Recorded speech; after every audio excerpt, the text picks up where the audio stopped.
테슬라 소식입니다. 1. 1조 달러 클럽 입성.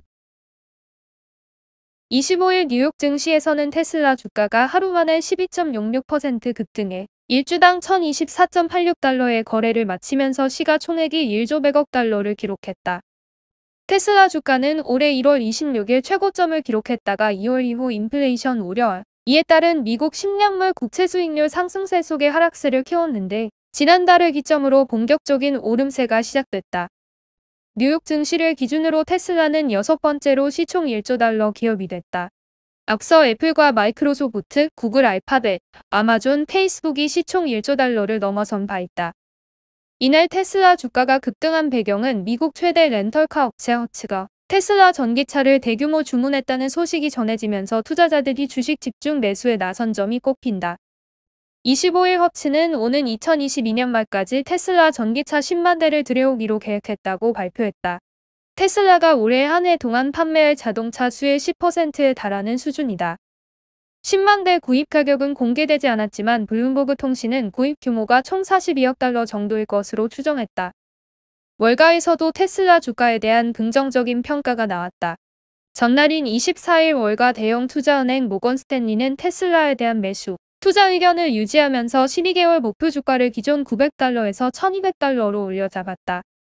테슬라는 전 세계 자동차 업계 시총 1위 기업임에도 불구하고 한때 영화 빅쇼트 실제 주인공 마이클 버리의 공매도 대상으로 지목되기도 했다.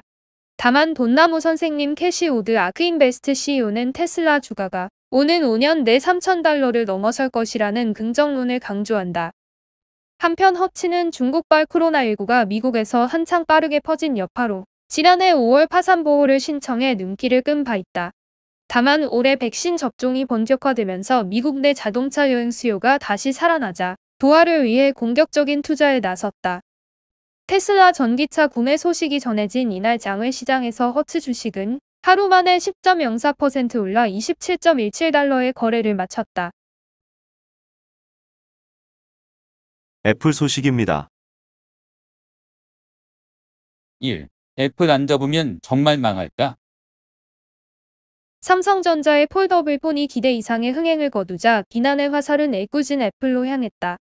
혁신은커녕 최근 출시한 아이폰 13의 디자인이 이전 모델과 달라진 점이 없다는 점에서 혹평이 쏟아졌다. 애플의 폴더블 폰 출시를 촉구하는 목소리도 높아졌다. 미국 이전문 매체 포켓나우는 애플이 올해 폴더블 폰을 출시하지 않으면 망한다는 제하의 칼럼에서 삼성전자의 폴더블 폰이 아이폰을 지루해 보이게 만든다고 신랄하게 비판했다. 당초 애플 폴더블 폰이 2024년께 출시될 것으로 점쳐졌지만 론칭 시기를 앞당기지 않으면 위기를 맞을 수도 있다는 주장이었다. 그렇다면 애플은 왜 폴더블 폰 출시에 미온적인 태도를 보일까? 일부 주장처럼 당장 폴더블 폰을 출시하는 게 능사일까? 다른 시각도 있다. 일부 전문가는 애플에 사라진 혁신 DNA를 되찾는 게 중요한 건 사실이지만 애플이 폴더블 폰 출시를 서두르지 않는 데는 그만한 이유가 있다는 견해를 밝혔다. 무엇보다 기존 아이폰 시리즈로 충분한 수익을 내고 있는 애플로선 급할 이유가 없다. 앞서 말했듯 삼성전자는 출시 한 달여 만에 Z3 시리즈를 200만 대 이상 팔아치우는 성과를 거뒀다. 하지만 아직 아이폰 판매량과 비교할 만한 수준은 아니다. 애플의 아이폰 13은 사전 예약을 시작한 첫날 중국에서만 200만 명의 예약자가 몰렸다. 중국에서뿐만이 아니다. 국내에선 사전 예약 물량이 일주일도 채 되지 않아 조기 매진됐고 전 세계적으로도 아이폰 13 품귀 현상이 벌어지고 있다. 삼성전자 Z3 시리즈의 흥행과 혁신이 없다는 비난 여론에도 아이폰이 흥행 보증 수표로서의 면모를 톡톡히 과시하고 있다는 얘기다. 애플이 폴더블 폰 출시를 서두를 필요가 없는 또 다른 이유도 있다. 폴더블 폰에 확신이 생길 때까지 시장 상황을 천천히 살핀 뒤에 뛰어들어도 늦지 않아서다. 소비자가 폴더블 폰을 선택하는 이유는 다양하다. 기존 스마트폰에 대한 반동일 수도 있고 그동안 없었던 새로운 방식을 선호하고 개성을 중시하는 초개인화된 소비 성향 때문일 수도 있다. 하지만 이런 소비 성향이 언제까지 지속할지는 알 수 없다. 폴더블 폰이 스마트폰 시장의 주류가 될 수 있을지 아직 판단하기 이른 이유다. 이런 맥락에서 애플로선 섣불리 폴더블 폰을 출시하기보단 시장이 본격 형성되고 품질이 담보될 때를 기다리는 게 효과적인 전략일 수 있다. 김종기 산업연구원 연구위원도 애플의 기존 시장 전략을 미뤄봤을 때 경쟁업체의 제품과 전략을 무작정 따라가기보다는 애플만의 차별점을 모색하면서 출시 시기를 조정하고 있는 것으로 보인다고 말했다. 이뿐만이 아니다. 애플로선 폴더블 폰을 출시하는 게 리스크이자 모험일 수 있다. 아이폰 특유의 강점을 잃어버릴 수 있어서다. 아이폰의 가장 큰 강점 중 하나는 독창적인 사용자 경험이다.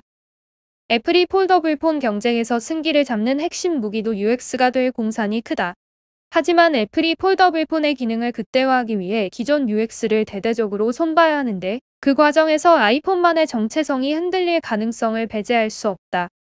신민수 교수는 그럼에도 애플이 폴더블 폰을 출시하는 게 옳은 것인지 따져보려면 복잡한 셈법이 필요하다면서 이렇게 설명했다. 삼성전자가 폼팩터로 승부를 봤다고 애플도 그래야 한다는 건 단순한 논리다.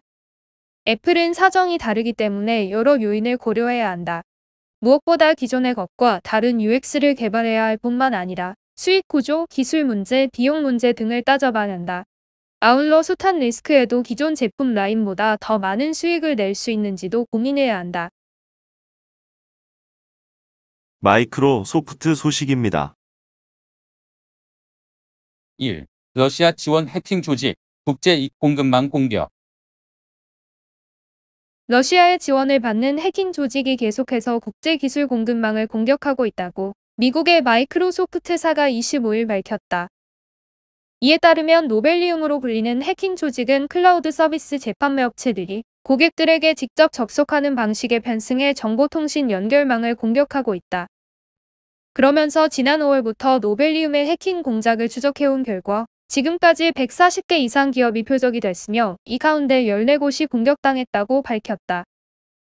특히 이 조직에 의한 해킹 공격은 지난 7월 이후 급증했다며 609명의 고객들이 총 22,868차례 공격을 당했다고 덧붙였다. 또 이 같은 공격 빈도는 지난 3년간 모든 국가 차원의 해킹 공격을 합친 것보다 많은 것이라고 설명했다. 클라우드 서비스 재판매 업체들은 소프트웨어와 하드웨어 제조사와 사용자 사이의 중개 역할을 한다. 앞서 전 세계 30만 곳의 고객을 보유하고 있는 미국의 솔라윈지사는 지난해 5월부터 12월까지 해킹 공격을 당했으며 검찰청 등 연방기관까지 피해를 입었다. 미국 정부는 솔라윈지 사건을 미국을 겨냥한 최대 규모의 사이버 공격으로 규정한 가운데 러시아 정부를 배후로 지목해왔다. 아마존 소식입니다. 1. 영국 3대 정보기관과 클라우드 계약 체결. 미국의 아마존 웹 서비스가 영국 정보기관 3곳과 계약을 체결해 첩보 활동을 위한 정보 분석과 인공지능 서비스를 제공한다. 25일 파이낸셜 타임스에 따르면 아마존은 영국의 3대 정보기관인 정보통신본부, 보안부, 비밀정보부의 최고 안보 클라우드 시스템 서비스를 제공하는 계약을 수주했다. 3대 정보기관뿐 아니라 국방부와 같은 다른 정부기관도 정보기관들과 합동작전 시 아마존 클라우드를 사용하게 된다. FT가 인용한 업계 전문가들 추산에 따르면 이번 계약건은 앞으로 10년 동안 5억에서 10억 파운드 규모다. 오즈는 미국 회사이지만 모든 영국 기관들의 데이터는 영국에서만 다뤄진다고 사안에 정통한 복수의 소식통들이 FT에 말했다. 아마존은 클라우드 플랫폼에 올라온 어떠한 정보에 대해서도 접근할 수 없다고 소식통들은 전했다. 영국 정보기관들이 오즈와 계약을 맺은 것은 디지털 첩보활동 시대의 국가안보 핵심에 AI가 있기 때문이라고 FT는 GCHQ 수장인 제레미 플레밍의 발언을 인용해 설명했다. FT에 따르면 국가 최고 기밀을 안전하게 관리하는 아마존의 클라우드 서비스를 통해 영국 정보기관들은 해외에서 더 쉽게 데이터를 공유할 수 있다. 또 몇 시간짜리 음성 녹음 기록에서 특정 목소리를 따로 떼서 인식하는 특수 기능도 이용할 수 있다. 덕분에 영국 정보기관들은 각 기관의 데이터베이스에서 검색을 더 빨리 실행할 수 있다. GCHQ 산하의 국가사이버안보센터 대표를 지냈던 시아란 마틴은 FT의 이번 계약으로 그동안 수주 혹은 수개월이 걸렸던 데이터 분석을 몇 분 안에 가능해질 것이라고 말했다. 마틴은 더 많은 데이터를 수집하는 것이 아니라 기존의 막대한 데이터를 더 효율적으로 사용하는 것이라고 강조했다. 하지만 막대한 국가기밀을 다루는 데에 단 한 곳의 미국 기술기업인 아마존에 의존하는 것은 주권 침해 우려를 촉발할 수 있다고 FT는 지적했다. 한 정보보안 전문가는 FT의 주권 이슈는 중요하다며 역사적으로 안보 기술은 항상 인하우스에서 만들어져 관리됐다고 말했다. FT에 따르면 GCHQ 역시 처음에는 유사한 서비스를 제공할 영국 클라우드 업체를 찾았다. 하지만 오즈만큼 막대한 규모와 역량을 갖춘 국내 기업은 없었다고 익명의 소식통들은 FT에 말했다. 마틴 전 국가사이버안보센터 대표는 기술을 보유한 기업이 신뢰할 만한 국가에 기반한다면 기관들이 위험을 관리할 방법이 있다고 밝혔다. 또 민간의 클라우드 서비스를 활용하는 데에 있어 영국 정보기관들은 미국에 상당히 뒤처졌다고 FT는 지적했다. 미국 중앙정보국이 오즈와 6억 달러 규모의 클라우드 서비스 계약을 처음 체결한 것은 지난 2013년으로 거의 10년 전이다. 그리고 지난해 CIA는 오즈뿐 아니라 마이크로소프트, 구글, 오라클, IBM으로 구성된 콘소시엄과 새로운 계약을 맺었다. 그만큼 첩보 활동의 격차가 벌어졌을 가능성이 있다는 얘기다. 미국 국가안보국 수장을 지냈던 마이클 로저스는 클라우드 서비스에 대해 속도, 유연성을 제공했을 뿐 아니라 더 많은 데이터를 취합하도록 지원했다며 건초 더미에서 반을 찾기의 가능성을 높였다고 말했다. 쿠팡 소식입니다. 1. 연매출 22시대 열까. 쿠팡이 이르면 다음 달 첫째 주에 3분기 실적 발표를 앞두고 있는 가운데 매출 7조 원 돌파와 함께 연매출 20조 원 시대를 열 수 있을지 관심이 집중된다. 쿠팡은 최근 3천억 원 규모 증자로 올해만 9천억 원이 넘는 자금 수율로 실탄을 확보한 뒤 배달 사업인 쿠팡이츠와 신선식품 배송 사업인 로켓프레시 등 시장 점유율을 높이기 위한 총력전을 펼치고 있다. 25일 쿠팡에 따르면 회사 측은 지난 19일 이사회를 열고 유상 증자로 2,938억 5천만 원을 조달하기로 했다. 쿠팡 INC는 쿠팡 주식회사 지분 100%를 소유한 모회사다. 쿠팡은 외부 투자자에게 투자를 받으면 쿠팡 INC가 모든 자금을 받고 나서 이를 다시 한국의 쿠팡 주식회사에 전달하는 식으로 사업을 꾸려왔다. 예를 들어 소프트뱅크 비전펀드에게 투자받은 돈은 쿠팡의 모회사가 쥐고 있다가 한국 회사로 증자를 통해 자금을 수혈하는 식이다. 지난 4월에는 3,910억 5천만 원, 7월에는 2,287억 원 등 약 6,198억 원을 증자했다. 쿠팡 측은 지난 4월 말 공정거래법상 대기업 집단에 포함되면서 공시 의무를 갖게 돼 증자액을 공시한 것이라고 설명했다. 앞서 쿠팡 INC는 2018년 11월 소프트뱅크로부터 약 20억 달러를 투자받은 뒤 2019년에 유상증자 규모를 본격적으로 늘렸다. 올해도 미국 뉴욕 증시 상장 이후 5조 원의 현금을 확보하면서 유상증자 규모를 늘린 것이다.